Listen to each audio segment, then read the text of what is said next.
जब हम पतिव्रता पद पर पहुंच जाएंगे, जिस पति को अपनी पत्नी पर शंका हो जाती है तो वो उनमें फिर प्रेम नहीं रहता, और जो पतिव्रता स्त्री है उसका पति अपने सामर्थ्य के अनुसार उसकी पूरी सुरक्षा करता है, पूरी सुविधाएं देने की चेष्टा करता है। ठीक इसी प्रकार हम आत्माएं, ठीक इसी प्रकार हम सभी आत्माएं उस एक ही परमात्मा की हैं, वो हमारा पति है, सबका मालिक है।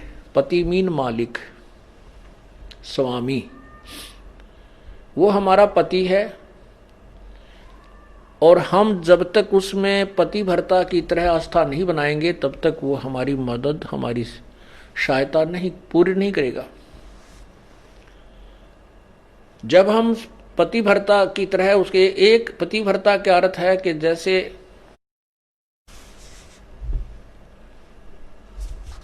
अपने पति के अतिरिक्त किसी भी परपुरुष में आस्था ना हो, चाहे कोई कितना ही खूबसूरत हो, कितना ही धनी हो, चाहे वो कितना ही चटक मटक हो, हमारे मन में दोष नहीं आना चाहिए।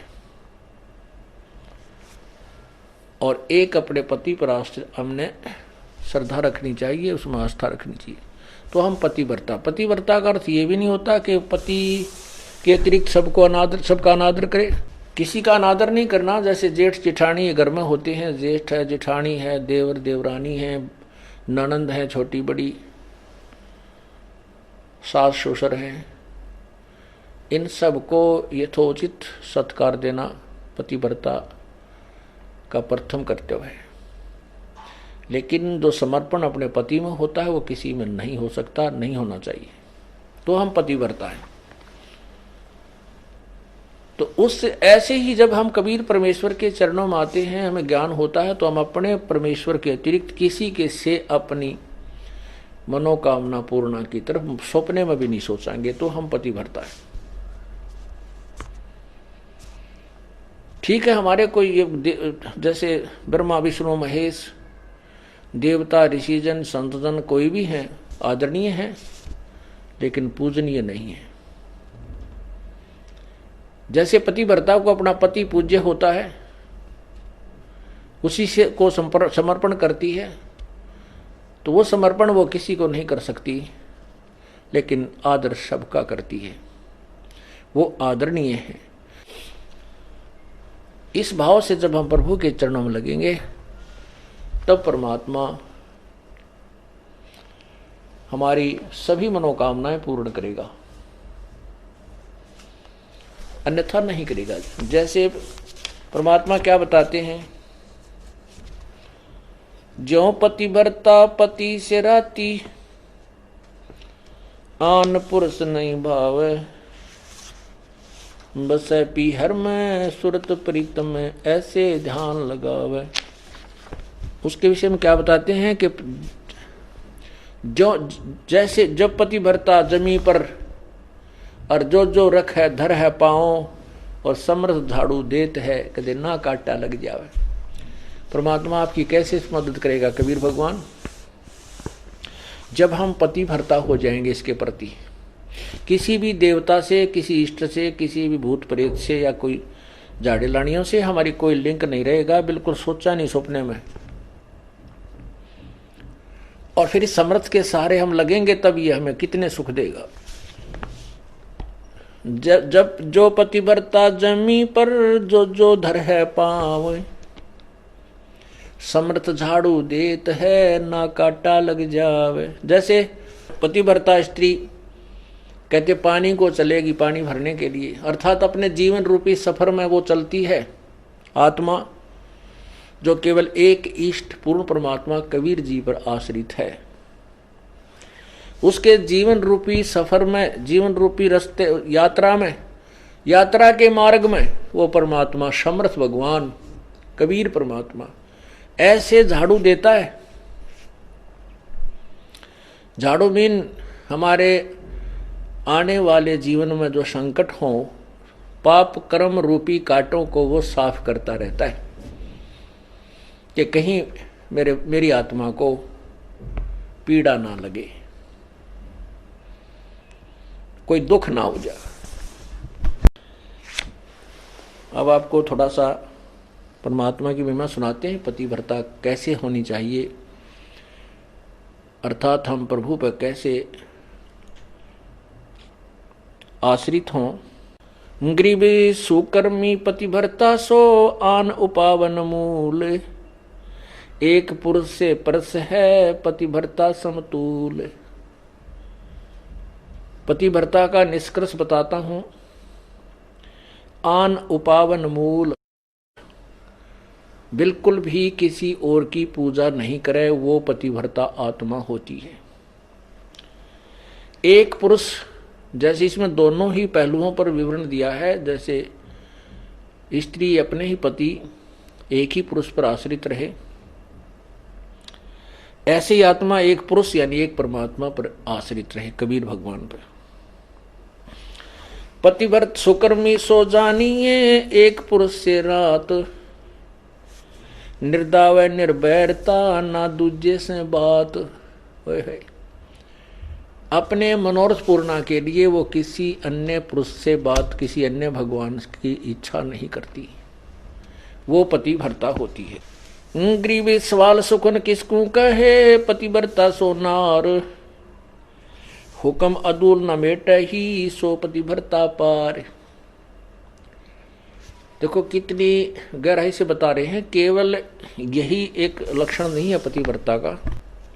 क्या बताते हैं कि पतिव्रता तो हो गई, अच्छी बात है, लेकिन पति कहता है वहां नहीं जाना और वो वहां अवश्य जाती है। पति कहता है ये काम नहीं करना और उसको करती है,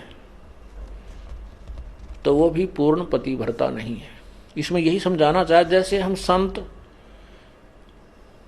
आपको आदेश देता है गुरुदेव के बेटा चोरी नहीं करना, बीड़ी नहीं पीना, मांस नहीं खाना, सिनेमा नहीं देखना, ब्याज नहीं लेना, और आप वैसे तो कबीर परमात्मा के अतिरिक्त किसी को नहीं मान रहे हो और ये मर्यादा पालन कर नहीं रहे, तो भी आप पार नहीं हो। क्या बताते हैं, सवाल सुखन किसको कहे, पतिव्रता सो नार, हुक्म अदूल न मेट ही सो पतिव्रता पार। आदेश की उल्लंघना नहीं करती है वो पतिव्रता ही पार होगी, वही आत्मा पार होगी। गुरु वचन निश्चय कर मन, पूरे गुरु की सेवा ठान।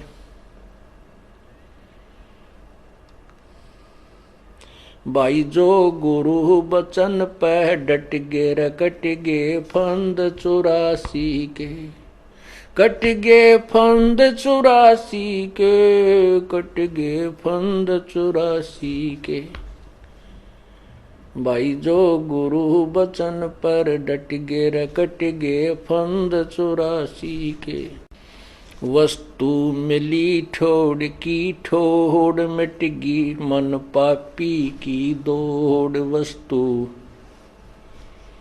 मिली ठोर की ठोर मिट गी, मन पापी की दौड़। भरम मिटे मुथरा काशी के, भरम मिटे वो मुथरा काशी के। भाई जो गुरु वचन पर डट गे,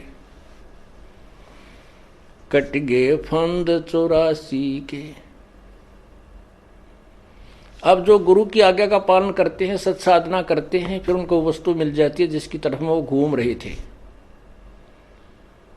फिर वो मथुरा में भगवान रहता है, वहां परिक्रमा देने से भगवान मिलता है, वृंदावन जाने से मिलता है, काशी में भगवान है। कहते ये भ्रम हमारे फिर सब मिट गए।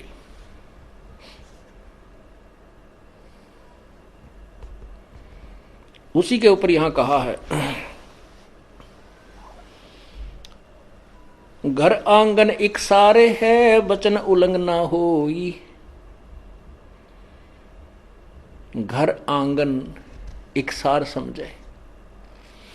पतिव्रता अपने घर में रहे चाहे बाहर रहे, उसके आव भाव, उसका चलना बैठना उठना बोलना ऐसा ही रहे जैसे वो घर में रहती है, बाहर भी एक जैसा ही व्यवहार करे और वचन उल्लंघन ना करे।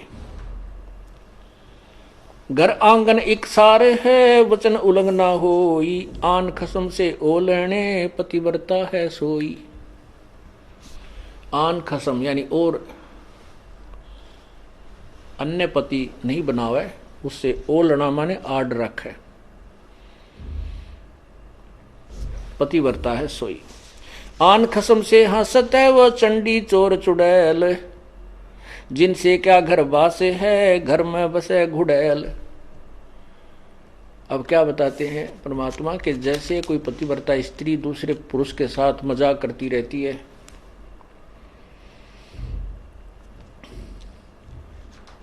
तो उससे दुर्भावना पूर्ण करती है, तो उसमें दोष है। वो कहते हैं वो तो एक भूतनी बस है घर में, और उससे क्या घर, जिनसे क्या घर बास है, घर में बसे गुड़ैल। ऐसे ही ये पतिव्रता यहाँ आत्मा की तरफ ज्यादा संकेत है। परमात्मा कहते हैं कि मुझे ऐसे ही अच्छे नहीं लगोगे यदि तुम ऊपर से तो कबीर साहब करते रहो, अब कबीर पंथी हैं, कबीर साहब के मानने वाले, अंदर से सारे ही देवताओं की पूजा करते रहते हो। आन खसम से हंसत है वो चंडी चोर चुड़ैल। परमात्मा इतने नाराज होते हैं। कहते हैं परमात्मा 100 वर्ष सतगुरु की पूजा, एक दिन आन उपासी, वो अपराधी आत्मा फिर पड़े काल की फांसी। 100 वर्ष तो ये साधना करते रहना जो हम आपको बता रहे हैं, और एक दिन अन्य पूजा कर लेना, परमात्मा कहते हैं वो अपराधी आत्मा पड़े काल की फांसी। तो ऐसी गलती क्यों करेंगे हम? तब करेंगे जब हम ज्ञान नहीं सुन पाएंगे, और ज्ञान उस दूसरे ज्ञान के लोगों से हम ज्यादा संबंध रखेंगे, तो वो हमें विचलित कर डालेंगे। यहां जींद के अंदर एक रमेश जैन भक्त है, अब भी हमारा सेवक है वो। उसकी पत्नी को दौरे पड़ते थे, दमा था उसकी पत्नी को, दमा था उसकी। एक लड़की को दौरे पड़ते थे, 2 जुड़वा बच्चे थे, वो बहुत बीमार रहते थे। महीने में 2-2, 3-3 हजार रुपए का उनका डॉक्टरों का, मेडिकल का खर्चा होता था। एक भक्त ने उनको समझाया कि आप हमारे गुरुदेव से उपदेश लो, कबीर परमेश्वरी की शरण में आओ, आपके सब झंझट मिट जाएंगे। काफी कुछ कहने से उन्होंने मान लिया, और फिर वो टर्म एंड कंडीशंस भी बता दी उसको कि ये नहीं करना आपने। जब तो उन्होंने मान लिया ठीक है, हम तो बहुत दुखी हो गए हैं, इनको पूजा करते करते और साधनाओं से हमारी दुर्गति हो रही है, तो हम क्या करेंगे, हम नहीं पूजेंगे उनको। उन्होंने उपदेश ले लिया। उपदेश लेने के बाद उस बहन के 2-3-4 महीने तक कोई दमा नहीं, लड़की के दौरे पड़ा करते, उसका कोई दौरा नहीं, बच्चे स्वस्थ हो गए। वो तो इतनी खुशी मनाई, ओहो हे भगवान, भगवान मिल गए हमें तो। परमात्मा कहते हैं पर्वत पर्वत में फिरा, कारण अपने राम, राम जैसे संत मिले जिन सारे सब काम। अब क्या हुआ कि उसने वो 3-4-5 महीने के बाद ये गुग्गा पीर का दिन आ गया, गुग्गा नौमी आ गई। उसकी पड़ोसन आई, कहने लगी है कमलेश, और गुग्गा की पूजा नहीं करी तूने? वो बोली ना हम ना करा कर, हमने छोड़ दी, मारे तो जो ना गुरु का नाम ले लिया। वो किसी और पंथ से संबंधित थी, वो दूसरी लड़की जो बहन आई उसके पास, वह कहने लगी नाम तो हमने भी ले रखा है, पर पूजा सारी करनी चाहिए ना, तो ये नाश कर देंगे, उनका फलाना करना ना। वो अपने पंथ के उसके विषय में बताने लगी कि ऐसे उसने हमारे पंथ का है कि उन्होंने ये पूजा छोड़ दी थी, उनका एक का बेटा था वो मर गया, अब तो भाई सारी पूजा करते हैं, और भी वो भी करने लग गए। तो वह डर गई कि कदे भाई सजो गुग्गा पीर दुखी कर दे, उसने वो पूजा पाजा अपनी कर दी। पूजा कर दी तो अगले दिन वो लड़की तो दौरा पड़ने लग गया। उस कमलेश ने सांस नहीं आवे, दमा हो गया न्यू का न्यू, और दोनों लड़कों की तबीयत खराब है। अब उस सेठ लाला जी को पता नहीं था रमेश को क्या गड़बड़ कर रही है नालायक। वो घर पे आया और वो कहा ऐसा स्थिति फिर होगी। उसने उस भगत से संपर्क किया कि भाई मारा तो फिर होगी भाई बात, कोई फायदा नहीं हुआ। वो बोला भाई ऐसे कैसे हो सकता, 2-4-5 महीने तेरे ऊपर ऐसा मेहर बख्शी है, आज कैसे नहीं हो सकती है, कैसे मानूं मैं तेरी बात, अब देख ले चाल। वो दोनों आगे, वो दोनों आगे तो क्योंकि हमें पता है कि परमात्मा की मर्यादा भंग होने से ही काल प्रवेश कर जाता है। या तो सीता के चारों तरफ जो लक्ष्मण ने रेखा खींची थी ना, ये लक्ष्मण रेखा समझना मर्यादा भगवान की, और इसको तोड़ते ही या दुर्गति शुरू हो जाएगी जो सीता की हुई थी। अब वो राम कोई बवड़ा नहीं था जो लक्ष्मण ने ये कहा तू या तो आइए मत भूल कर भी, रावत इसको चारों तरफ ये मंत्र पढ़ कर या रेखा खींच देना। अब सीता अपने आप में सियाणी बन गई। जब रावण आया एक साधु का भेष बनाकर भिक्षा मांगने लगा, तो सीता ने कहा कि आ जाओ महात्मा जी, ले जाओ भिक्षा ले जाओ। अब जो ही वो निकट आया उस रेखा के, तो उसमें लपट निकली, रावण 10 कदम दूर खड़ा हो गया। तो उसने कहा कि माई भिक्षा देनी है तो बाहर आकर दो, नहीं तो हम नाराज हो जाएंगे, ये कर देंगे। इसमें तुमने पता नहीं क्या मंत्र पढ़ रखा, ये मुझे आगे नहीं आने दे रही। अब सीता जी ने सोची कि बिजली पड़े साधु तो है, 1 मिनट में देकर आटा डालकर वापस आ जाऊंगी। तो या तो उसकी नालायक सोच थी अपनी, जबकि वो महापुरुष कह के गए थे इसे बाहर मत निकलना रही, साधु है तो अपन आ जाएगा अंदर। यदि ये साधु है तो इस लक्ष्मण रेखा को पारे करके आ जाता। तो साधु भी कहाँ है वो, इस रेखा से डर गया। तो उसने ऐसा ही किया, मर्यादा भंग कर दिया, लक्ष्मण रेखा उल्लंघ गई। फिर देखो क्या दुर्गति हुई, रावण उठा ले गया। 12 वर्ष तक उस रावण के बाग में बिरान मट्टी हुई। पुण्यात्माओं, ये लक्ष्मण रेखा समझ लेना जो परमात्मा के नियम है। यदि तुमने अपनी सुरक्षा चाहिए तो लक्ष्मण रेखा से बाहर मत जाना, फिर देखना खेल मालिक का। तो उसने क्या हुआ कि वो कहने लगा भाई तुमने कोई और पूजा की है। रमेश बोला ना बिल्कुल नहीं, कति नहीं कर दिया, हम तो छोड़ दी सारी उस दिन। अब उसका गले उतरा नहीं उस भगत के कि तो हो ही नहीं सकता, जब तक हम मर्यादा नहीं तोड़ेंगे तो यह हानि नहीं हो सकती, यह हमारे भगवान का नियम है। तो वह लड़की, उस रमेश ने पूछा उस कमलेश से क्यों वो घर में रहती है, कि तूने कोई और पूजा की? वो बोली ना, मैं क्यों करूं थी। वह नो डरती ना बतावा कर तरही थी कि भी गड़ेगा, सोमा होगा, गुस्सा होगा।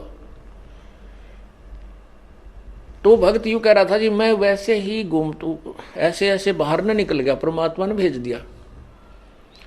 तीसरा दिन था वो, जैसे आज गुग्गा नवमी थी, 10वीं न उनकी ब्रह्मटी होगी, एकादशी को वो वहां गया। तो घूमता घूमता पीछे को चला गया। बरंडे के साइड में, एक पिछली साइड में बरंडा था, बरंडे से रसोई के पीछे, रसोई बरंडे के अंदर खुला थी, पीछे उसके खाली स्थान था, वैसे नीचे कच्चा। वहां क्या देखा कि एक थाली रखी पुरानी सी, और उसमें 2-4 जोत सी लगा रखी है आटा बना के। तो उसने कहा कि आ भाई रमेश आजा दिखाऊं तेरे को, ये क्या है। कमलेश से पूछा कि वो क्या किया तने, वो क्या पूजा कर रखी है। फिर बताई उसने, आने वाली मैंने गुग्गा पीर की पूजा कर दी। वो भगत बोला वो गुग्गा फिर आ गया, थारा मुश्किल से काटा था। यो गुग्गा फिर बुला लिया तने, मुश्किल से निकाला था गुरुदेव ने, परमात्मा कबीर जी ने। अब चाट ले इस गुग्गा ने, पूज ले। तो वो फिर लग गया वह पैर पकड़ने, वह कहने लगी भाई मैं तो माफ़ी मांगूंगी गुरुजी तय। तो उन्हें कहा भाई माफ़ी मांग, परमात्मा से जाकर पूर्ण उपदेश लो, तुम तो काम कति बिगाड़ दिया, थारी सुना तो सुना, ना भी सुना।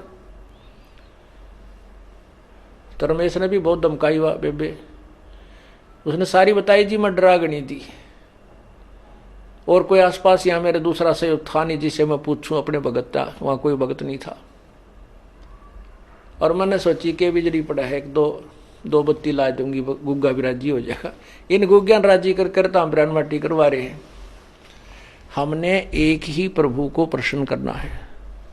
एक साधे सब सदे, सब साधे सब जावे, माली सींचे मूल को वो फले फूले अगावे।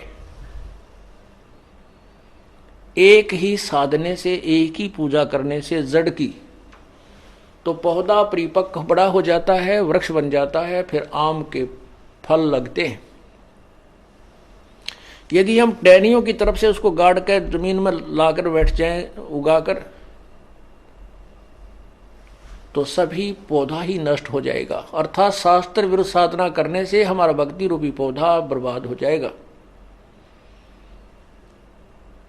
तो क्या बताते हैं, 100 वर्ष सतगुरु की पूजा, एक दिन आन उपासी, वो अपराधी आत्मा फिर पड़े काल की फांसी। तो पुण्यात्मा फिर आए मेरे पास। जब हम छुड़ानी से जाते रहते थे, हमारे गुरुदेव भी छुड़ानी जाते थे, वो केवल इसलिए जाते थे कि वहां भक्त आते हैं, उन भक्तों को समझाया जा सकता, वो भ्रमित हैं सभी, वो यथार्थ ज्ञान से परिचित नहीं है। फिर उसके बाद हमारा उनसे मन मुटाव बन गया, क्योंकि गुरुजी शरीर त्याग कर चले गए थे सतलोक, और छुड़ाने वाले की जो क्रियाएं थी वो शास्त्र विरुद्ध थी, सदग्रंथ के विरुद्ध करते थे। हम जनता को सच्चाई बताते थे तो उनकी दुकान बंद होने के कागार पर आ गई। इसलिए उन्होंने हम नहीं सुहाए तो हमने अपना अलग से करौथा में आश्रम बना लिया।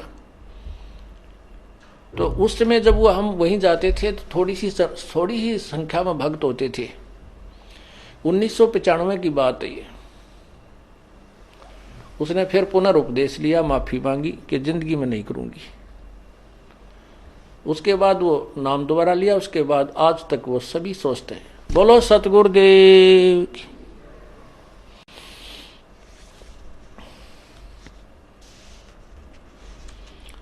तो ऐसे हमें पतिव्रता होना है अपने कबीर परमात्मा के प्रति।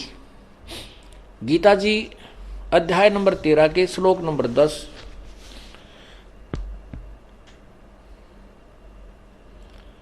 में भी यही प्रमाण है।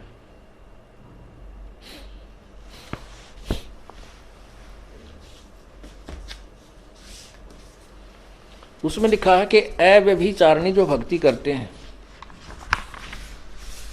गीता जी अध्याय नंबर 13 का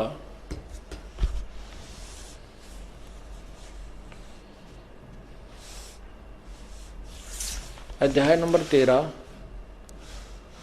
और ये मंत्र नंबर 10 श्लोक नंबर 10, अव्यभिचारिणी भक्ति, भक्ति अव्यभिचारिणी। मुझको मई माने मेरी होती है। मुझ ये ब्रह्म कह रहा है कि मुझको अनन्य योग द्वारा अव्यभिचारिणी भक्ति तथा एकांत और शुद्ध देश में रहने का स्वभाव, विषाक्त मनुष्यों के विषाक्त समुदाय में प्रेम न होना, ऐसे 13 में लिखा, 11 में है मेरी भक्ति करे तो भी अव्यभिचारिणी करनी है। व्यभिचारिणी होती है जो एक व्यभिचारिणी लड़की उसको कहते हैं जो अपने पति के अतिरिक्त अन्य पुरुषों से संपर्क करती है, जिसको वैश्या की दर्जा दिया जाता है। तो यहाँ कहते हैं अव्यभिचारिणी भक्ति द्वारा मेरी भक्ति करे। और फिर तत्व ज्ञान के द्वारा, जो कि जब हम ब्रह्म की साधना किया करते हैं तो भी हमने उस पर आश्रित रहना पड़ता है। और फिर ऐसे ही सिमिलरली हम पूर्ण परमात्मा की जिस भी इष्ट की हम साधना करते हैं उसके प्रति हमें ऐसी श्रद्धा रखेंगे तो ही वो हमें लाभ देता है, कोई भी हुआ चाहिए। तो यहां क्या बता रहा है कि आगे देखो 11वें में कहा कि अध्यात्म ज्ञान में नित्य सतित तत्व ज्ञानार्थ, तत्व ज्ञान के अर्थ रूप परमात्मा को ही देखना, यह सब ज्ञान है, और जो इससे विपरीत है वह अज्ञान है, ऐसा कहा है।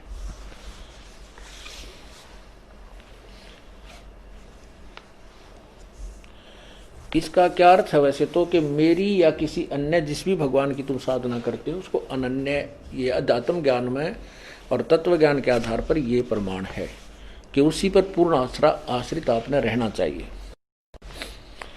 अव्यभिचारिणी भक्ति से ही परमात्मा प्राप्ति होती है, इसका ये अर्थ है। तो क्या कहते हैं, आन खसम से हंसत है वो चंडी चोर चुड़ैल, जिनसे क्या घर बास है वो घर में बसे घुड़ैल।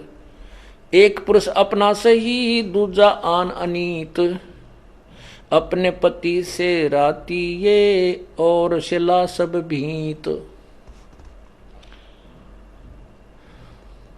सुकर्मी घर में रहे पतिव्रता सोनार, आन पुरुष से प्रीतड़ी ना रखिए घर बार। अब आपको भी संदेश दे रहे हैं परमात्मा कि जो स्त्री आपके अतिरिक्त किसी अन्य में आस्था रखती है तो वो घर में रखने योग्य नहीं है। और यहाँ इसी प्रकार परमात्मा कहते हैं जो मेरे अतिरिक्त किसी अन्य देवता को पूजेगा तो मैं भी उसको अपने घर में अपनी शरण में नहीं रखूंगा। ये आपको दोनों तरीके बता रहे हैं। अब क्या बताते हैं, जो पतिव्रता हो जाती है, सत्साधना करते हैं, पतिव्रता सुनी नहीं, कहते हैं फिर वो सुनी नहीं है, उसका रखवाला परमात्मा भगवान है। पतिव्रता सुनी नहीं रखवाले हैं राम, कल्प वृक्ष करुणामयी वो चौकी आठों याम। पतिव्रता यानी सत एक भगवान के ऊपर आश्रित जो पुण्यात्मा है वो पतिव्रता की तरह लगी हुई है। कहते हैं फिर वह सुनी नहीं है, उसके रखवाले हैं राम, पल पल पर मदद करेंगे। आप देखते हैं एक्सीडेंट के अंदर कहते हैं जी कति और एक ही जीप के अंदर 4 भक्त बैठे थे, एक बच गया, 3 मर गए। भक्त नहीं थे वो अन्य, केवल एक ही भक्त था। एक जीप में एक हमारा भक्त था, 3 और थे, 3 मर गए, ड्राइवर मर गया, ड्राइवर समेत, और वो बच गया, 1-2 को और चोट आ गई। और जहां वो मरे उसी सीट पर वो था। तो यहां कहते हैं पतिव्रता सुनी नहीं रखवाले हैं राम, कबीर परमात्मा, हमारा राम कबीर है। कल्प वृक्ष करुणामयी ही चौकी आठों जाम। कल्प वृक्ष एक ऐसा पेड़ बताया स्वर्ग में, कहते हैं कि वो सर्व मनोकामना पूर्ण करता है। तो परमात्मा कबीर जी कहते हैं आपके साथ इस कल्प वृक्ष का भी काम करते हैं। अब वो कल्प वृक्ष किसकी मनोकामना पूरी करता है? वो तो स्वर्ग एक होटल है, और वो एक कल्प वृक्ष एक बैल है, घंटी है। अब जो उस कल्प वृक्ष के पास जाकर जो मांगता है उसी समय उसके सामने वही आहार आ जाता है, तो उसकी कमाई से ही जाता है। और यहां आपको परमात्मा अपने कोटे से भी देगा, कबीर परमात्मा। पतिव्रता सुनी नहीं रखवाले हैं राम, कल्प वृक्ष करुणामयी चौकी आठों जाम। पतिव्रता पानी चली पन ही नहीं पाए, वस्त्र अंग विनंग है वो आप देत उड़ाए। पतिव्रता पानी चली यानी सत्ता, जो पतिव्रता यानी परमात्मा की जो वो प्यारी आत्मा अनन्य मन से भक्ति कर रही है अपने एक इष्ट की, वो अपने जीवन किसी भी कार्यवश जाती है और उसके पास कोई असुविधा है तो तुरंत पूरी कर देता है। ऐसे बहुत से भक्त बहन भाइयां बेटियां हमें मिलती हैं, भक्त कहते हैं जी हमारे यहाँ आश्रम में आने के लिए किराया नहीं था, और 3 दिन से यही जुगाड़ था कि 200 से 400 रुपये हो जाए, मिल जाए तो हम आश्रम में जाएं कहीं से भी, क्योंकि गरीब आदमी के साथ और ज़्यादा दिक्कत आ जाती है। कई बार ऐसी स्थिति परमात्मा पैदा भी कर देता है। उसका विश्वास दृढ़ करने के लिए। फिर कहने लगी हमने तो भगवान पे छोड़ दिए, परमात्मा आप बुलाओगे तो जरूर आना चाहते हैं। आत्मा रो के कह रही थी। कहने लगी अगले दिन चलना था, उसी दिन सुबह चलने की तो कोई बात रही है को ना, किराए की व्यवस्था नहीं हुई। तो ऐसे में स्लैब, वो जो पेंडी सी थी होती है, स्लैब होती है घर में अलमारी की ताक से, उसमें कागज बिछा रखे थे पेपर अखबार के, वैसे उठाई नो और उसको तकरीबन दूसरे तीसरे दिन में रोज साफ करा करती। जिस दिन से यातना शुरू हुई उस दिन भी साफ करे थे वैसे स्वाभाविक वो उठाकर मैं पोचे खाते नु मारन लगी तो 500 रुपये 100 के 5 नो मुड़े हुए ऐसे तय किए हुए, एक बार मुड़े हुए अन्नो रखे। मत गदगद होगी। बच्चों को लिया, सास जब चल पड़ी। आश्रम में 3 दिन के बाद गई, जो मैंने अपने पति से पूछा कि आप फोन पे वो मिलिट्री में सर्विस करते कि क्या आप ये, मतलब उससे फिर मैंने पूछा कि ऐसे ऐसे बात से स्थिति हुई हमारे पास, या यू मन जो है विचलित करने की चेष्टा करता है। मन में न्यू आवा कदे वो डर गया हो, मेरा ध्यान ना रहा हो, कदे कागजा में उलझ रहे हो, मैं रोज साफ कर देती थी, अखबारों में उलझ पुलझ हो रही हो। उससे पूछा कि ऐसे ऐसे बड़ी मारी गेला, आपको याद हो आपने कुछ पैसे रखे थे? ने बोला मैं चोरनी को भी रखता है नहीं, सारी आपको देता हूँ। शराब में पीता ना, बीड़ी में पीता ना, घर का सामान में लाता ना।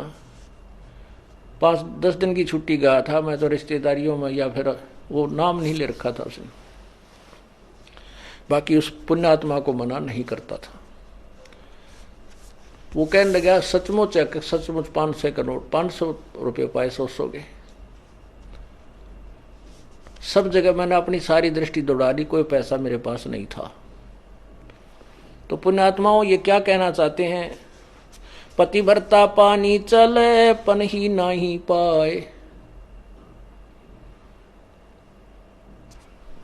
पतिव्रता जो पानी न चाली टूट गरीब, तो उसके पैरों में जूती भी नहीं है और वस्त्र भी अच्छे नहीं हैं। कहते हैं परमात्मा, कहने का भाव ये है कि अपने जीवन रूपी सफर में आप चल रहे हो, मालिक की शरण में आने के बाद और आपके साथ कोई व्यवस्था है तो वो आप पर पूरी कर दिया। पल में दे, कहते वस्त्र अंग विनंग है, वो आप पे देत उढ़ाई, आप पे देत उढ़ाई। कैसे कोई आपको अव्यवस्था है, किसी चीज का अभाव है, तो वो परमात्मा आपकी तुरंत पूर्ण कर देगा। ऐसे और भी बहुत से वक्त बताते हैं, ऐसे ऐसे व्याधि चलन लग गया। जब 100 का नोट पाया, एक माई कह रही थी जी मैं, पति तो नाम नहीं ले रहा, बाधा भी करता था। समागम आ गया, करौथे आश्रम में जब हम सत्संग करते थे, तो मैंने अपने पति से कहा कि मैं सत्संग में जाऊंगी, मैंने 100 रुपये दे दे। ये 10 वर्ष पहले, 8-9 वर्ष पहले की बात है। वो कहने लगा मैं तेरे को चवन्नी नहीं दूं, और तू तीसरे दिन झोला ठावे और वहां चली जाती है। वो कहने लगी मैं कोई गलत जगह जाती हूँ, 60-65 साल की उम्र की बुढ़िया थी, और तेरे बेटे जान लग रहे वहां पर। बेटे तो अपनी कमाई करे, वो ले जाते हैं किराया, मैं किराया मान ले उनसे मांग भी लूं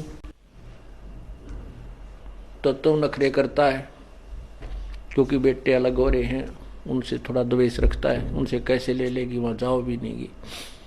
तो उसने कहा कि मुझे 100 रुपये दे दे। ने बोला कति नहीं जान दूँ, और जाके दिखाइए आज तू। तो नहीं, मैं पैसा किराया दूँ नहीं, तू जागी कैसे? वो कहने लगा मेरे द्वारा पैसा को ना। फिर आखिर में ये बहाना मिला उसने कि मेरे द्वारा 100 रुपये को नहीं। वो क्या कहती है उसकी पत्नी कि मैं तो बैठ कर रोने लगी, जहाँ पूजा स्थल है रोने लगी है, भगवान देख कौन बनी। हम एक दूसरे के ऐसे बांध रखे हैं कि हम इनसे अब अपने भगवान के दरबार में भी नहीं जा सकते। आखिर में कहने की मैंने ये सोच लिया कि मैं अभी चाहती हूँ किसी पड़ोसन पर मांग मूंग कर मैं जाऊंगी। इतना दृढ़ निश्चय मैंने कर ही लिया था, लड़ाई होगी, बोलेगी, मार पीट लेगा और 2 मुक्के खा लेगी भगवान के नाम पे। ध्रुव पिटा, प्रहलाद पिटे, मीराबाई पिटी, ऐसे ही निर्णय होता है। ऐसे ही परमात्मा निकटाता है। इतने में वो बूढ़ा साइकिल लेकर जा था, गांव से निकला, सड़क थी अच्छी, जो दिल्ली के, ये पंजाब खोड़ की बात है, और वहां वो गया होगा सड़क के ऊपर आधा किलोमीटर, एक 100 का नोट ऐसे हवा में उड़ा, अगले साइकिल के अगले पहियों की ताड़ियां में आके चिपक गया, और उसने रोका तुरंत साइकिल। 100 का नोट ताजा, उसकी तो घीघी बंद की, घबरा गया, उल्टा आया, आकर ने बोला ले भगवान, तेरे भगवान ने भेज दिया, तेरा 100 का नोट ले जा तो। और उसका जो है ना पसीने आ रहे, उसके बाद उसने मुझे मना नहीं किया। तो यहां परमात्मा कहते हैं पति भरता पग जमी पर जो जो धर है पाव, समर्थ झाड़ू देते है ना काटा लग जावे। पति भरता भूखी रहे, यानी पति भरता को, यानी सच्ची उस अनन्य मन से पूजा कर रही भक्त आत्मा को कोई अभाव होता है, किसी चीज की आवश्यकता होती है और वो वास्तव में उसकी आवश्यकता है, तो कहते हैं पति भरता भूखी रहे वहां समर्थ घर सोच। ऐसे पति की स्त्री के, ऐसे पति की स्त्री के काल कर्म हो मोक्ष मोच। कहते हैं जैसी भक्त आत्मा जब दुखी होती है तो भगवान के दरबार में भी चिंता बन जाती है। और ऐसे पति की स्त्री के काल कर्म हो मोक्ष, जो ऐसे दृढ़ता के साथ, समर्पण के साथ, पूरे विश्वास के साथ भगवान पर लगती है, उसके नाम पर, कहते हैं उन्हीं का मोक्ष होता है, उन्हीं के पाप कर्म नष्ट होते हैं। कहते हैं नुक्ते ऊपर रित जगा रे कोट कर्म जल जा तुम्हारे। ये नुक्ते होते हैं जो हम लोग लाज और किसी परमात्मा के नाम पर ना किसी पति से, ना पत्नी से, ना पुत्र से कोई दबाव नहीं मानते अपने आत्म कल्याण के लिए, तो परमात्मा प्रसन्न होता है। परमात्मा कहते हैं मात पिता सुत स्त्री, मात पिता सुत सत्री, आलस बंधु कान, संत मिलन को जब चले ये अटकावे आण। मात पिता, बालक है, बेटा है, बेटी है, माँ बाप नहीं जानते सत्संग में, जो 15-16 साल के 20 साल तक हैं वो माता पिता के अधीन होते हैं। और जो बुजुर्ग हैं वो जब बच्चे बड़े हो जाते हैं तो बच्चे बेटियां के अधीन हो जाते हैं, बेटे के अधीन हो जाते हैं, या फिर आलस, या फिर लोक लाज। जैसे आप यहाँ सत्संग में आते हैं, कोई ना कोई जरूर टकरा देगा, कहाँ चले, बेरा है सत्संग में जान दोगे, थारा तो पाँव लिकट रहा है, तीसरे दिन वहाँ बैठे रहते हो।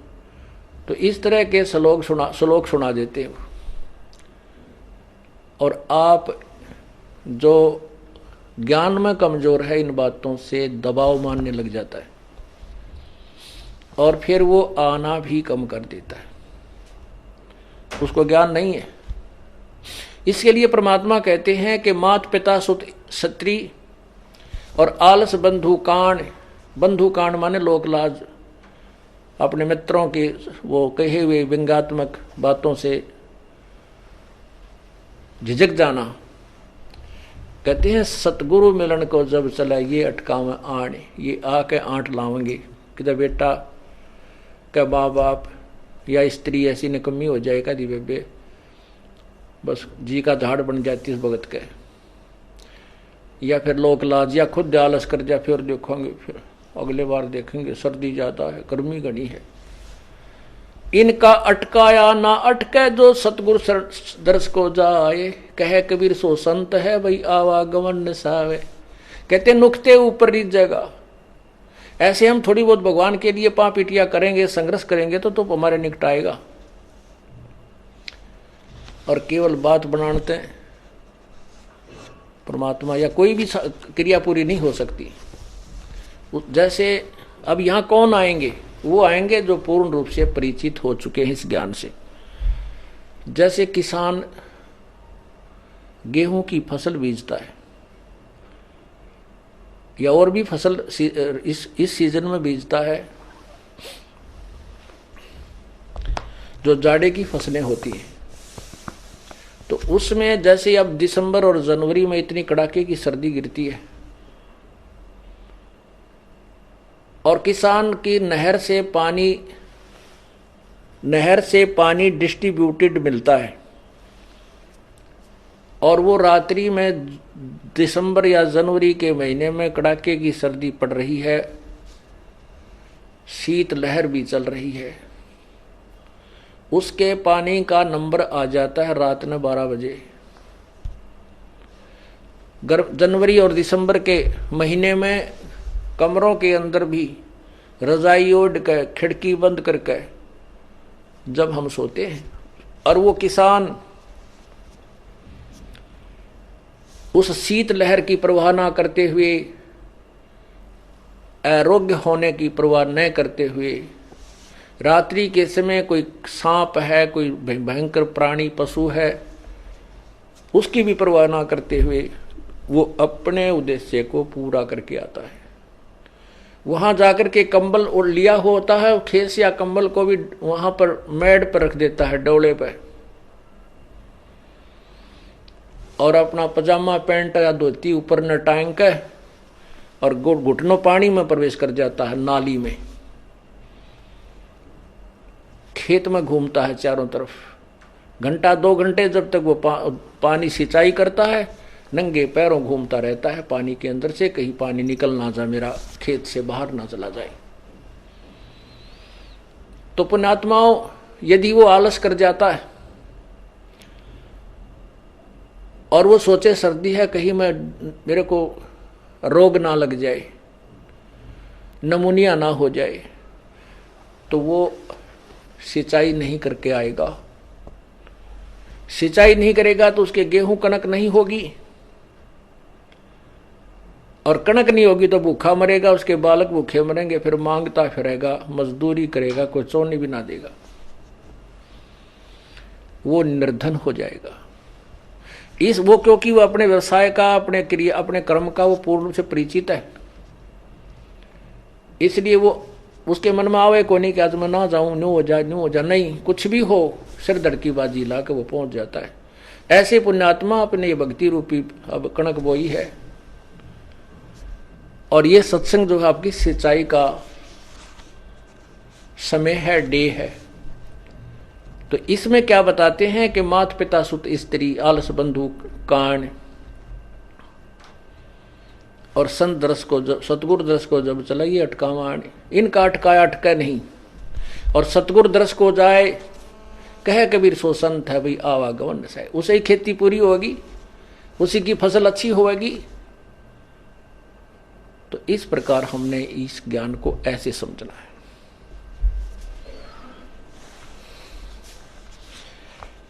पति भरता बतियां करे, आन पुरुष मुख जोड़े, ओह साहेब भोतरे साथ है, वो पल में बैठे तोड़े। जैसे एक स्त्री अपने को किसी और पुरुष के साथ एक विशेष तरीके से बात करता हुआ को पति देख लेता है, तो वो उससे अक्षुब्ध हो जाता है। तो ऐसे ही वही परमात्मा बताते हैं कि यदि तुम किसी और इष्ट के आगे पाछत है, किसी देवता ते नो मांगत मांगते देख लिया भगवान ने, क्यों तो अंतर्यामी है, तुरंत पकड़ जाएगा। पति भरता बतियां करे, आन पुरुष मुख जोड़े, साहेब बहुत रिसात है, वो पल में बैठे तोड़े।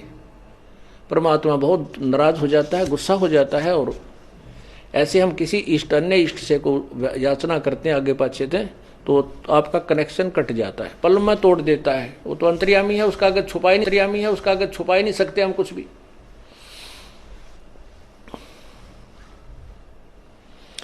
नैना आन न देख ही, श्रवण सुने नहीं बैन, रसना से बोले नहीं, सो पति भरता ऐन। दूसरे इष्ट को, दूसरे पुरुष को आंखों से भी नहीं देखे, आंखों से देखने का तात्पर्य है कि हम उसके उस स्वरूप पर दृष्टि डालते हैं तो अंदर से कुछ उथल पुथल शुरू हो जाती है, वो नहीं होनी चाहिए। यानी हम किसी से कोई बात सुनते हैं, वो वहाँ गया था, उस माता धोकन गया था, उनका ये लाभ हो गया, और वह माता धोकन जाने वाला का नाश हुआ पड़ा, वो दिखा दूँ। उसको पिछले पुण्य की कमाई से कुछ मिल रहा है तो लगता है जैसे मैं वो धोकने गया हूँ उसी से मुझे लाभ हो गया। नहीं, ये ज्ञान आधार नहीं है, धूल में लठ लग रहा है। नैनो आन न देखे ही और श्रवण सुने ना बैने, यानी किसी और की प्रशंसा पुरुष की भी नहीं पतिव्रता सुन सकती, नहीं सुनना चाहिए। यानी दूसरे भगवानों के भी हमने प्रशंसा भी नहीं सुननी हमें, क्योंकि पहले तो हमें ज्ञान हो जाएगा नहीं कितनी समर्थता था, हम सुनेंगे भी तो भी अनसुनी हो जाएगी, पता लग जाएगा छोड़ बेरा हाजी से ये भगवान है कहाँ तक के। अपने पिए के पलंग दर रह जमी से लागे, सोपी की से जांच डे जिनके मोटे भाग। अपने पति के पलंग के सहारे बैठी रहे, अर्थात कहने का भाव ये है कि द्वार धनी के पड़ा रहे धक्के धनी के खा, 100 काल जगजोल ही पर द्वार छोड़ ना जा।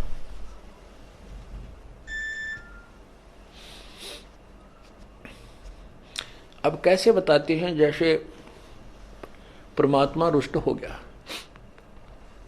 पल में बैठे तोड़, तो फिर उसके लिए क्या बताते हैं कि अपने पति के पलंग दर रह जमी से लाग, यानी 100 बार माफी मांगे और अपनी गलती को स्वीकार करे।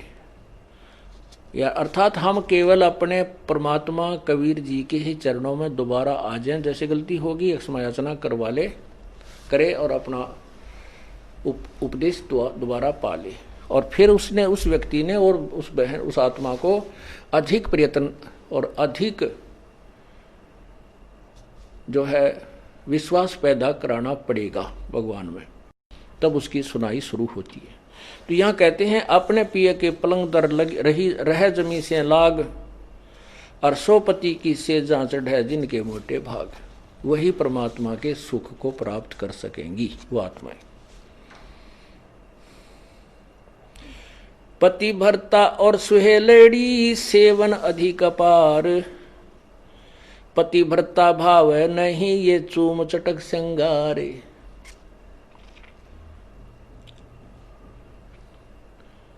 पुण्यात्माओं, इसमें दोनों ही हमें आदेश दे रहा है परमात्मा, दोनों ही निर्देश हैं। अपने साधारण जीवन में और इस भक्ति जीवन में हमने कैसे जीना है।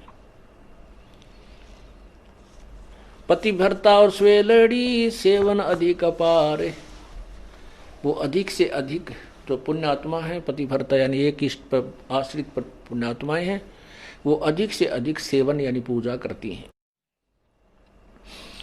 और वो पतिव्रता भावनी चोम चटक श्रृंगार, पतिव्रता को किसी भी प्रकार के बाह्य आडंबर करने की आवश्यकता नहीं, अर्थात जैसे ये संत बन जाते हैं, कान पड़वा लिए, जटा रखा ली, माला 4 गाल ली, या कति मुंड मुंडा लिया, वस्त्र एक लंगोट बांध लिया, बाकी दो राख मसड़ ली। कहते हैं इन श्रृंगारों की परमात्मा को कति आवश्यकता नहीं, वो अंदर से जानता है ये कितना भगत है, और उसमें उतना ही प्रेम होता है प्रभु का। ऐसे ही हम अपनी बहन बेटियों से प्रार्थना करते रहते हैं कि हमने न तो ये मेहंदी वगैरह लगानी है, ना ये नाखूनों को लाल करना है, ना होठों को लाल करना है, ये नहीं चाहिए हमने। आप केवल अपने मांग में सिंदूर आदि लगा सकते हैं, जिससे ये एक प्रतीक है, ये शादीशुदा है या मैरिड है अनमैरिड, बस इतना। वो भी लगाना चाहें तो लगा सकते हैं, अन्यथा कोई आवश्यकता नहीं है। ये उनके लिए है जो नए नए आते हैं, उनको एकदम हर एक क्रिया से विपरीत होना पड़ता है, इसलिए वो थोड़े से घबरा जाते हैं। जब ज्ञान हो जाएगा फिर आपको यह शरीर मिट्टी नजर आओगा। इस मिट्टी के घड़े को कितना श्रृंगार है, कितना इसके ऊपर चित्र सुंदर लगा दे, इसमें वस्तु जल नहीं है तो ये व्यर्थ है। और मीठा जीवनदाता जल यदि एक बूंदे से मटके में भी है, वही मटका हमें प्रिय है। ऐसे ही परमात्मा की भक्ति में हमने साधारण बन के रहना है। सदा अलौणी रहते हैं ये चंचल चुगल न चाल, चोरी धन नहीं खाते हैं मुसलावो कोई लाल। सदा अलौणी सी रहती है। अलौणी माने जैसे या वही हबावड़ी सी, ना नान का दौड़ का, ना कोई श्रृंगार सिंगूर करती जनता। उन अन्य लोगों की जो भक्ति से विरुद्ध है, विपरीत सत भक्ति नहीं कर रहे, उनको तो हम बावड़े से लगाएंगे। अलूने से, अलूने कहा ना अच्छा लूना तू है, बेसुरा सा पड़ा है।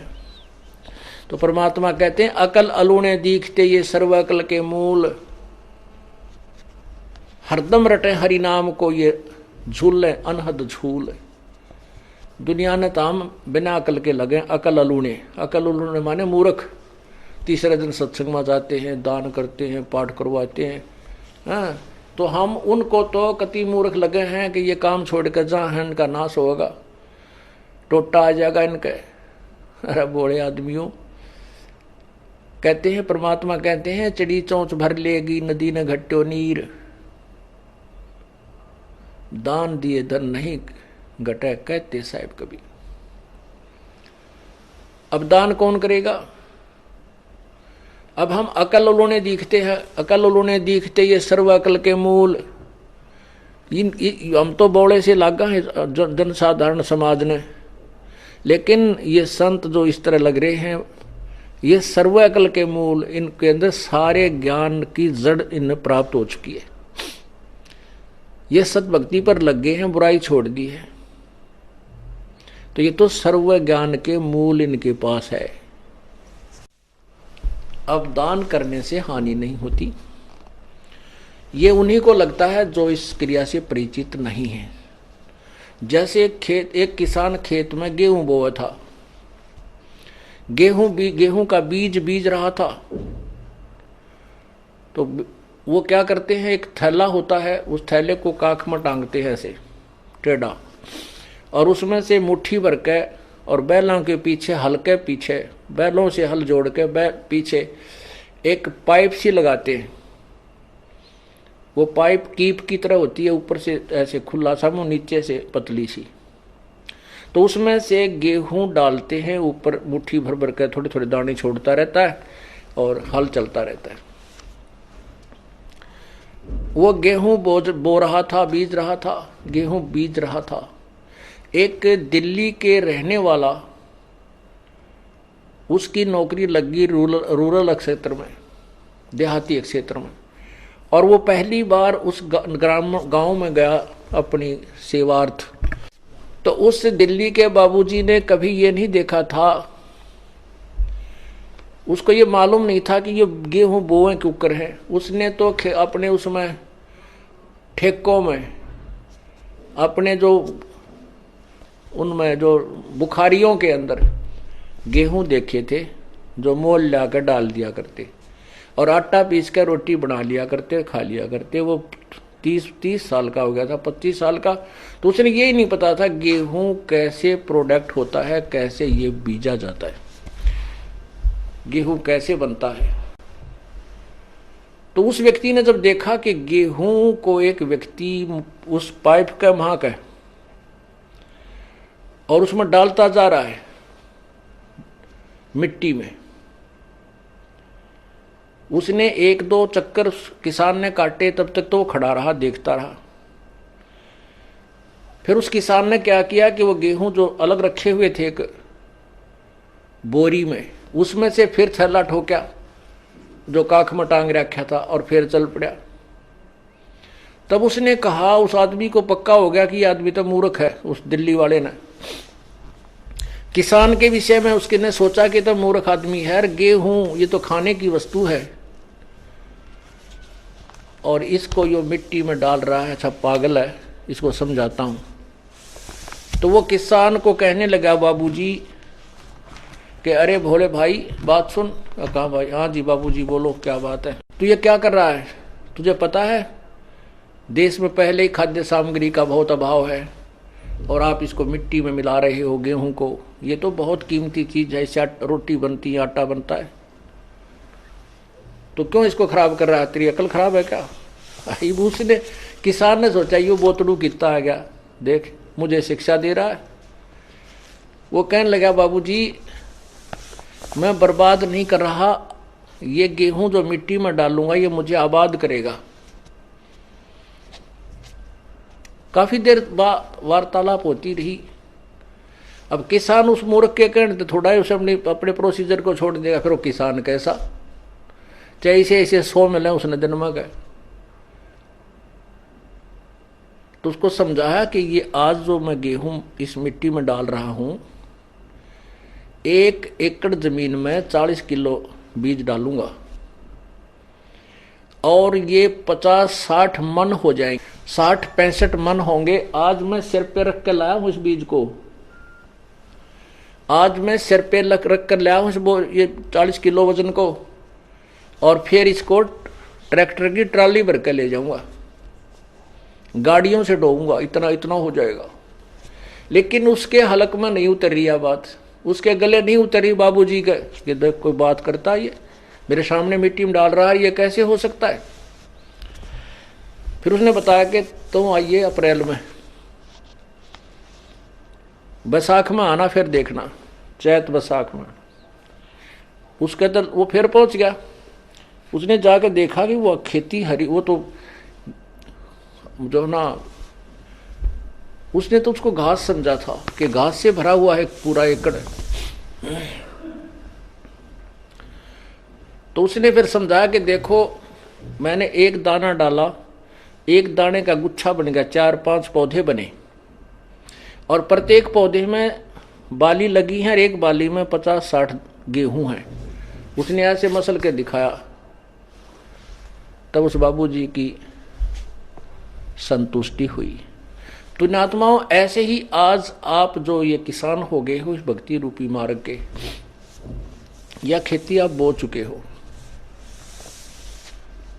और उनके कहने से आप नहीं मान सकते, वो हमें मूर्ख कहेंगे, हमें वो अनजान दिखाई देंगे।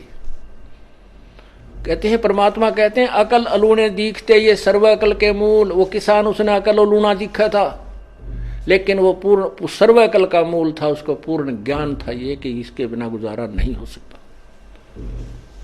आज जो आप किस किराया भी देते हो यहां से वहां तक आने और जाने का, ये आप जनसाधारण को बर्बाद होता दिखा है, लेकिन आपको ये आबाद करेगा वो किसान वाला गेहूं ही समझो जो मिट्टी में डाला जा रहा है।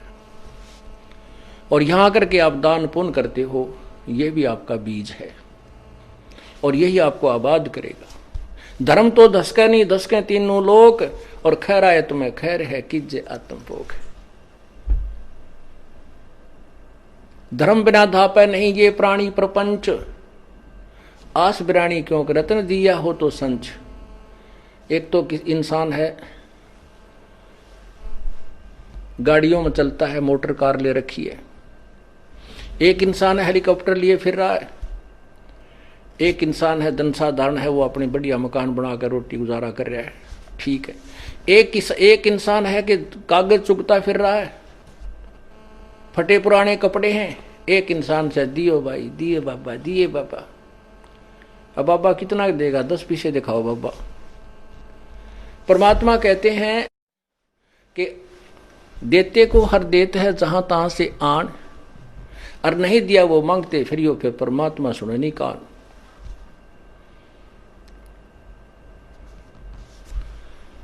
धर्म बिना धापे नहीं ये प्राणी प्रपंच, आस बिरानी क्यों कर रत्न दिया हो तो संच।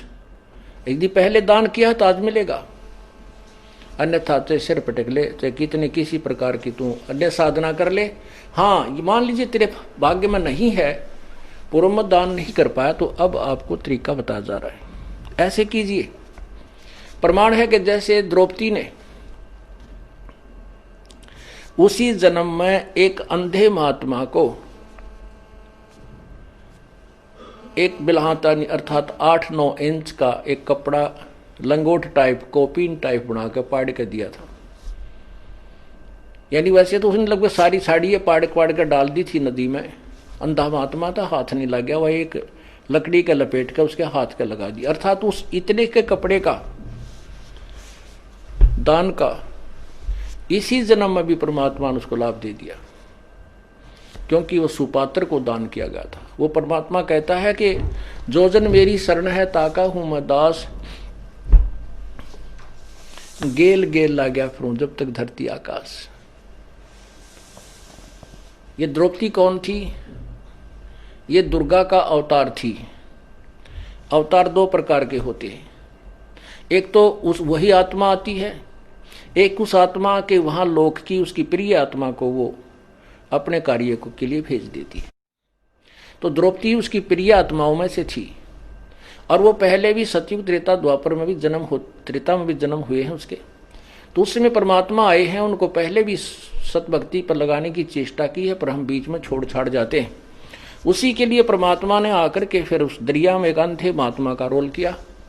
उसको पता था कि इसके ऊपर आपत्ति आएगी, काल इसको जरूर सजा देगा, क्योंकि उन आत्माओं को ज्यादा सताने की चेष्टा करता जो कभी परमात्मा के चरणों में रहे, क्योंकि उससे बहुत अक्षुब्ध हो जाता है।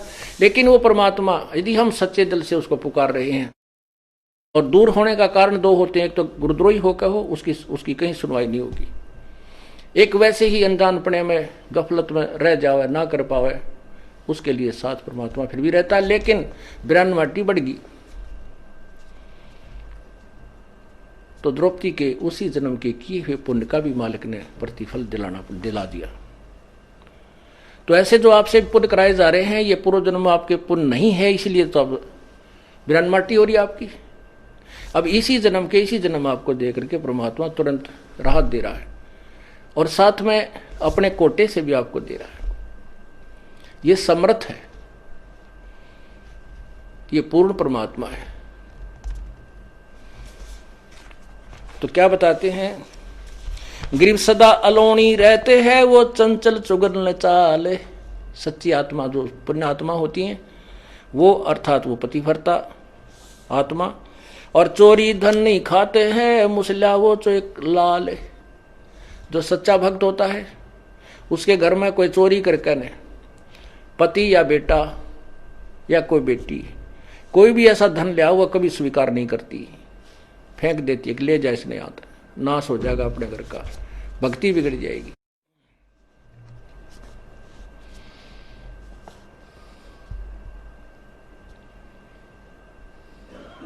हक हलालम खाते हैं सो साहेब दर जाही, लाल मुसे घर में धरे सो पति भरता नाही। चोरी के धन अपने घर पर रख ले वो भक्त नहीं है, पुरुष है चाहे स्त्री। हक हलालम खाते हैं सो साहेब दर जाही, अपने हक हलाल का खाते हैं वे भगवान के दरबार में जाएंगे। निंदा बिंदा बादना बैर विरोध बेकार, चोरी जारी करते हैं वो गए जन्म सब हार।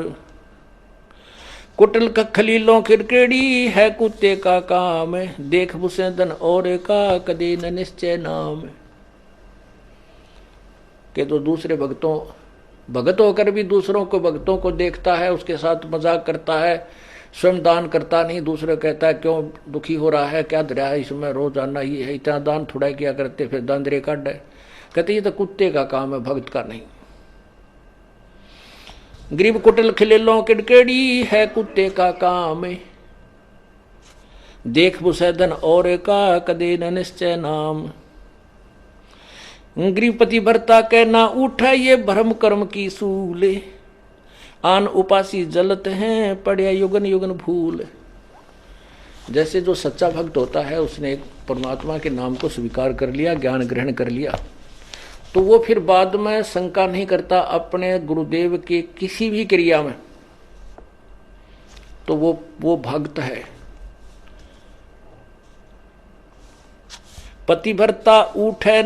पतिभरता के ना उठे ये भरम कर्म की सूल,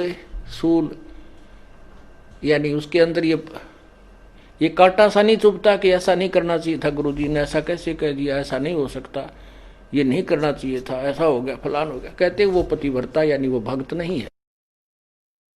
पतिव्रता के उठे नहीं, इस कर्म भ्रम की भूल, जो कर्म किया जा रहा है सतगुरु जो कह रहे हैं उसमें भ्रम पैदा करता है, उसमें अविश्वास करता है, वो दुष्ट आत्मा है। चाहे कितनी दान कर रहा है, कितनी भक्ति कर रहा है, नथिंग है उसके पास। जैसे काल उदाहरण दिया था आपको,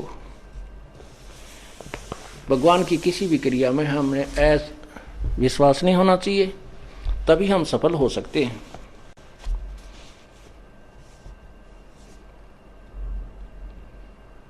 अब जैसे परमात्मा ने लीला की थी, एक गणिका को एक बेटी थी जो वैसा प्रसिद्ध थी, लेकिन बाद में वो अपने कर्म धर्म को सुधार चुकी थी, प्रभु के चरणों में अधिक लगती थी। क्योंकि जिसने जो अपने पाप पिछले दिखते हैं वो ज्यादा निकट आता संतों के, और वो नकली भक्तों को सुहाई नहीं। गुरु जी ऐसे नहीं करना चाहिए, गुरु जी ने यहाँ नहीं बिठानी चाहिए, वह लड़की बदनाम है, संगत बदनाम हो जाएगी, आश्रम बदनाम हो जाएगा, ऐसा नहीं करना चाहिए। तो ये शिक्षा जो हम देते हैं गुरु जी के, तो हम दुष्ट आत्मा हैं। संत की क्रिया को यदि हम समझ जाएं तो फिर हम मन संत हो गए, फिर यहाँ स्टूडेंट बनकर बैठने की क्या जरूरत है तुम्हारी। पुण्यात्माओं, जो भी आप बुद्धिमान ये हो जाओगे, नहीं हो तो धीरे धीरे परमात्मा बहुत झटके देगा, तो हम तभी वहां पार होंगे। कहते हैं कच्चा हीरा करच हो और नहीं सह घन भार, ऐसा यो मन हो रहा वहां लेखा ले दर करतार। हीरे को परखने की एक सिंपल एक विधि है, उसको ऐरण पर रख देते हैं, नीचे लोहे के प्लेट पर बहुत बड़ी भार है, एक मूसल सा होता है, और ऊपर से उसके घंट ठोकते हैं। यदि वो खरोंच हो जाती है उस हीरे के, तो वो कच्चा हीरा एक आनेगा नहीं, और वो जोका त्यों है, उसके निशान भी नहीं बनता है, तो वो पक्का हीरा है, उसी की कीमत है। तो यहाँ परमात्मा कहते हैं कि कच्चा हीरा कर्च होए, कच्चा भक्त फिसट जाएगा। ये क्या हो गया, ऐसा नहीं करना चाहिए था गुरु जी ने, ऐसा नहीं होना चाहिए था, वहां पर कैसे हो गया। अरे पशु, आज तक तूने ये सीखा इतने ज्ञान में। तो परमात्मा कहते हैं कच्चा हीरा कर्च हो नहीं सह घन भार घन मार, ऐसा यो मन हो रहा तो लेखा लेकर तार। पक्का हीरा बनोगे तो कीमत है, कच्चे की कितनी। और परमात्मा कहते शीश तुम्हारा जाएगा कर सतगुरु को दान, मेरा मेरी छोड़ दे यूं ही गयो मैदान। शीश तुम्हारा जाएगा, और सिर के साटे हरी मिले तो भी सस्ता जान। हम छोटी से नुकसान को रोने लग जाते हैं। जो परमात्मा लास्ट में कहते हैं जिस तरह सिर दे के भी भगवान मिलता हो, तुझे गुरु संत सदगुरु मिलता हो, तो इन्होंने सोच ले कुछ भी ना गया। क्योंकि कोट शीश तन दे लिए यमराजा की भेंट, और एक शीश देकर देख ले अपने सतगुरु जी की भेंट। कोट शीश तन दे लिए यमराजा की भेंट, ये तो धकेत ले है, और एक शीश देकर देख ले सतगुरु अपने की भेंट। भेंट होती सब इच्छा से देना, और फेंट है झटके में, कोई फटकारा मार के, कोई झटका दे के, कोई किसी प्रकार खत्म कर देना।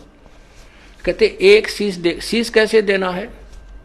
सिर सौंप्या गुरुदेव को सफल होया यो शीश, नतानंद इस शीश पर आप बसे जगदीश। शीश कैसे देना है, गुरु जी की आज्ञा का पालन करना है। गुरु जी कहेंगे शराब मत पी, बीड़ी मत पी, मांस ना खा, चोरी मत कर, ठगी ना कर, और ये साधनाएं मत करना। तो हमने उनकी प्रत्येक आज्ञा का पालन करना चाहिए। हमने वो ऐसा लगे कि ये ठीक नहीं है तो वो गलत है, उसको नहीं। क्योंकि हमारी बुद्धि इतनी अच्छी होती तो हम पहले ही चले जाते भगवान के दरबार में, या धक्के खाते ना अंडते।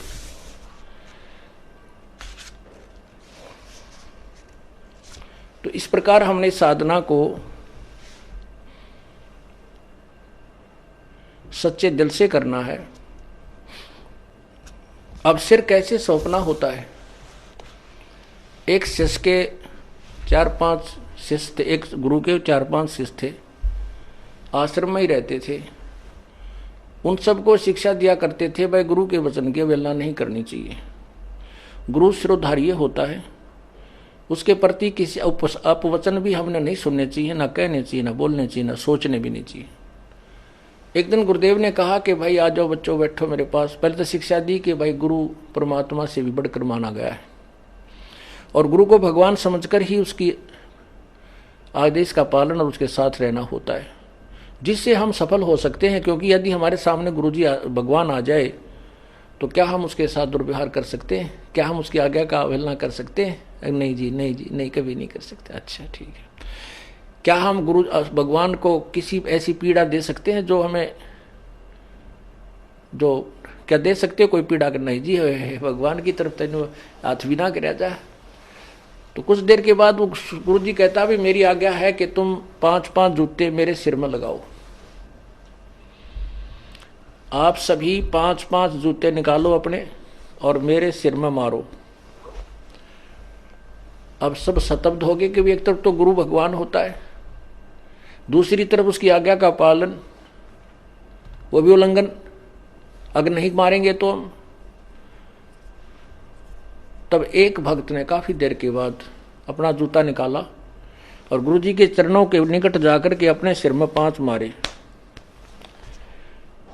संत जी ने कहा बेटा डांडी मत मारे, तेरे सिर में नहीं कहा, मैंने मेरे सिर में कहा है।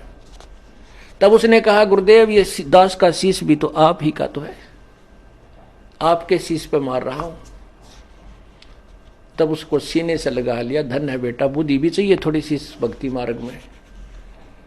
अकलबंद एक घना, बिना अकल क्या लख। तो ऐसे परमात्मा कहते सिर सौंपया गुरुदेव को, सफल हुआ यो शीश। संत जी कह रहे हैं और नित्यानंद इस शीश पे आप बसे जगदीशी। मारा रहा नहीं उसका है, इसने मारो चाहे छोड़ो, रखो चाहे खत्म करो, तो काल भी अड़प लेगा किसी दिन। भगवान लेगा तो ठीक ठिकाने तो रखेगा, मनुष्य जन्म दे देगा तो किरा कित गधा बना के छोड़ देगा। इसलिए हमने अपने परमपिता पर पूर्ण विश्वास रखना चाहिए। पतिव्रता के ना उठे ये ब्रह्म कर्म की सूल, आन उपासी जलत हैं या पड़ी जुगन जुगन भूल है। और उपासना करते हैं, यह युगा युगा की भूल पड़ी हुई है।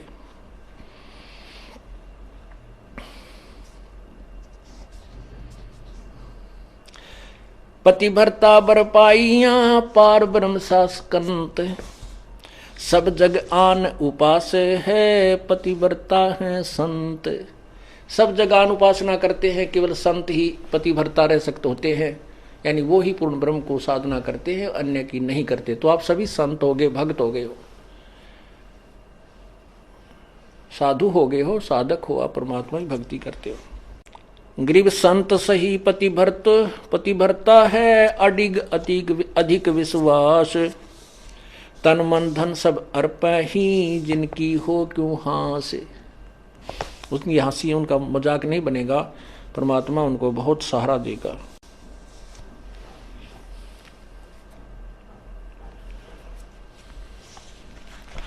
जो भी हो रहा है कहते अपने सिर पे नहीं ले। संत भक्त मैंने उसको ऐसे कह दिया, उनका न्यू हो गया, मैंने उसको जोत बोलन की कह दी, उसका न्यू हो गया। नहीं, आप अपने सिर पे नहीं लेना, आपको भार बन जाएगा।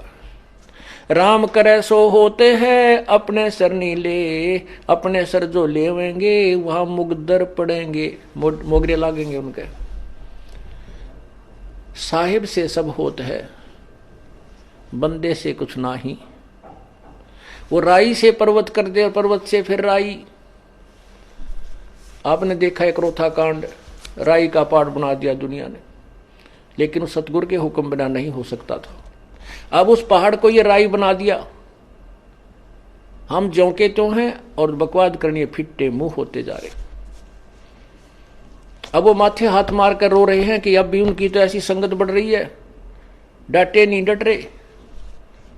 तो जनसाधारण को ये विश्वास होता जा रहा है कि इनको सचमुच इनके साथ अन्याय किया गया।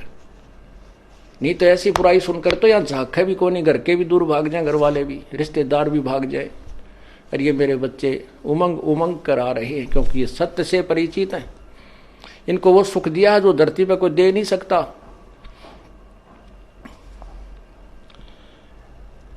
तो ये परमात्मा से दूर नहीं हो सकते। ये वही परीक्षा थी जो परमात्मा ने एक वैश्या को हाथी पर बैठाकर घुमाया था।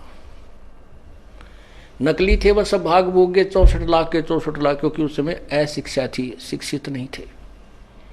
आज शिक्षा है, इस शिक्षा का अक्षर ज्ञान का प्रभाव है, ये आपके पास के प्रत्यक्ष प्रमाण है सारे। आपको टस से मस नहीं कर सका, इतना तूफान था। अब दृढ़ पेड़ होते हैं बाग में, वो नहीं टूटा करते, बोधे टूट जा। कितने आंधी तूफान से रोड डेली तेज हवाएं चले, वो दृढ़ पेड़ हो गए। आप क्या इस तूफान से टूटे नहीं, ये तोड़ने के लिए चलाया गया था। लेकिन जिसके परमात्मा कहते हैं बिरुआ, संत जी कहते हैं तुलसी बिरुआ बाग पर, तुलसी बिरुआ बाग में और सिंचत भी मुरझावे, राम भरोसा जो रहे वो पर्वत पर लहरावे। अब जैसे जो भगवान से दूर हैं वो तो कितने ही चौकसी रखो, उनका तो कभी ना कभी कड़च हो जाएंगे, पूरा परिवार का परिवार मर जाता है। और राम भरोसा जो रहे वो ऐसे स्थान, जटिल स्थानों पर, पेड़ पहाड़ों पर भी जहाँ पानी भी ना डटता, कहते वहाँ भी हरे भरे होकर लहरा रहे होते। राम भरोसा जो रहे वो पर्वत पर लहरावे। अर्थात आप भगवान पर विश्वास रखोगे तो आपको कठिन से कठिन आपत्तियों से भी आपका कोई कुछ नहीं बिगाड़ सकता। आप दूने फलो और फूलोगे। राम कहे सो होते हैं, अपने सिर नहीं ले, अपने सिर सो लेत जो लेते हैं वहां मुगदर पड़ेंगे। रावण अपने सिर ले विभीषण ले ना कोई, 10 मस्तक रावण कटे वह लंकपति थे सोई। विभीषण को ज्ञान हो गया था, परमात्मा जब आए हुए थे मुनिंदर नाम से, उनको पूर्ण ज्ञान हो गया था।